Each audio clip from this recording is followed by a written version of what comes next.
দিনটা ছিল দোল পূর্ণিমার পরের দিন। আগের ব্লগে দেখিয়েছিলাম গলার অবস্থা কিন্তু প্রচণ্ড খারাপ, আর আজকে গলা দিয়ে আওয়াজই বেরোচ্ছে না। তো যাই হোক, আজকের ভিডিওটা কিন্তু পুরোটাই ভয়েস ওভারে যাবে। তো চলো ব্লগটা স্টার্ট করা যাক। দেখতেই পাচ্ছ ঠাকুর ঘরে সমস্ত জিনিস নিয়ে বসে পড়েছি। এখানে একটা জিনিস দেখাবো যে লুচি ভাজার জন্য কিন্তু বেলন আছে, কিন্তু চাকিটা আমার কাছে নেই। তো সে কারণেই এই থালার পেছনের মধ্যেই কিন্তু সমস্ত লুচিগুলো আমি বেলে বেলে ভাজছি।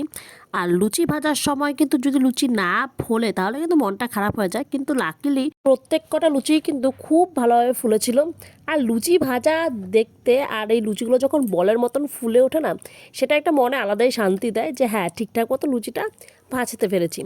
আমার লুচি ভাজা মোটামুটি কমপ্লিট। এখানে এই কাজগুলো আগে করে নেওয়ার কারণ হচ্ছে যে এই সমস্ত কাজে কিন্তু একটু সময় লাগে।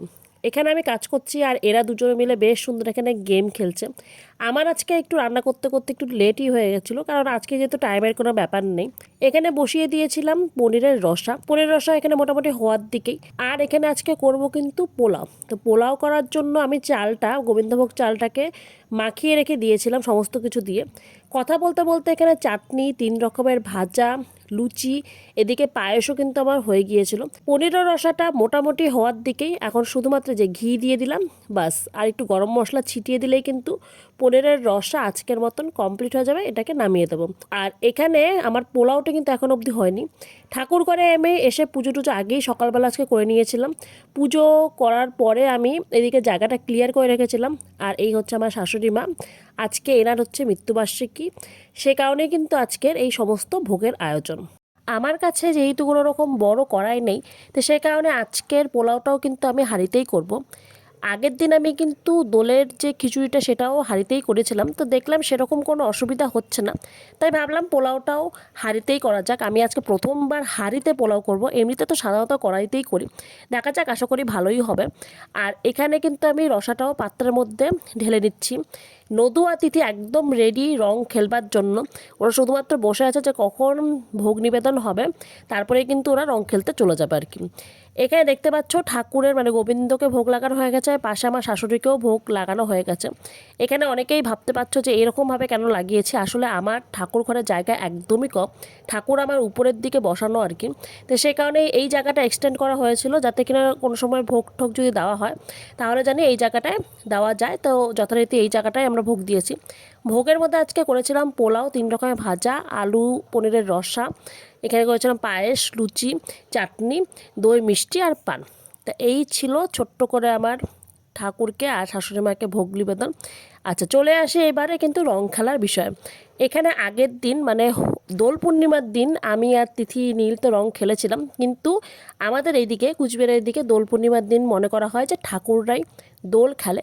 তো সেই কারণে কিন্তু আমার শ্বশুরমশাই আর নদু তারা কিন্তু আগের দিন দোল খেলেনি, তারা কিন্তু এই দিনই মানে পরের দিন হোলি খেলার দিন কিন্তু রং খেলেছে। আমি নিচে নামতে একদম পাইনি, কারণ আমার শরীরটা প্রচণ্ড পরিমাণে খারাপ ছিল।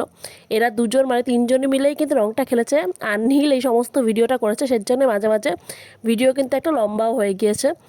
এই যে এখানে নদু তো ভীষণ পরিমাণে মজা করে খেলেছে, কারণ ও যেহেতু আগের দিন খেলতে পারেনি সেই আফসোসটাও রয়ে গিয়েছে।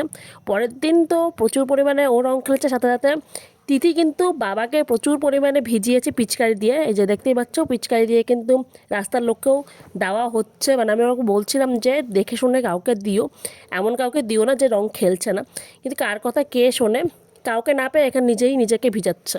সত্যি কথা বলতে আমি কিন্তু ছোটোবেলাতে এত রং খেলতাম না, যতটা কিনা আমি তিথিকে খেলতে দেখি। তিথি দোল পূর্ণিমার দিন মানে আগের দিন তো খেলেছেই, পরের দিনও রং খেলা শেষ হচ্ছে না। এই দোলের ফেস্টিভ্যালটা এতটাই সুন্দর যে কি বলবো, যতই রং খেলো ততই কম মনে হয়। যাই হোক, এবারের মতন কিন্তু রং খেলা শেষ হলো।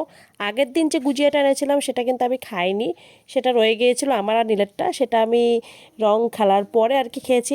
বিকেলবেলার দিকে মায়ের ফটোটা আমি নিয়ে এসেছিলাম এইদিকে, আর যেহেতু রজনীগন্ধাটাও নিয়ে এসেছিলাম, তো সুন্দরভাবে একটা টবের মধ্যে সাজিয়ে মায়ের ফটোর পাশে রেখে দিয়েছিলাম।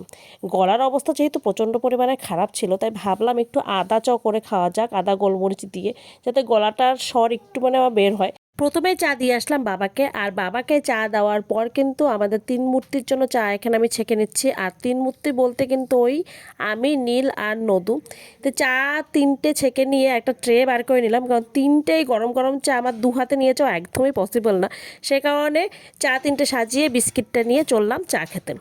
এরপরে আসি মেন কাজ, যেটা সর্বশেষ কাজ, আর যার জন্য আমার বরমশাই কিন্তু একদম চঙ্গ নিয়ে উপরে উঠে গিয়েছে। আর সেটা হচ্ছে এই যে ঠাকুর ঘরে যত জিনিসপত্র আমরা বের করেছিলাম, এবার এক এক করে সমস্ত জিনিস কিন্তু বস্তায় পোড়ার পালা, যে যার বাক্সে ঢুকে যাবে। আর এটাই কিন্তু সব থেকে ভাইটাল কাজ, একদিনের দেরি হলে পরে কিন্তু আর করতে ইচ্ছে করবে না। যাই হোক, এই কাজটা করার পরে কিন্তু আমাদের দিন হবে শেষ হলো। ভিডিওটাও কিন্তু একদম ছোট হয়েছে, যদি ভালো লাগে অবশ্যই চ্যানেলটাকে সাবস্ক্রাইব করে দেওয়ার অনুরোধ রইল। দেখা হবে কিন্তু পরের ব্লগে।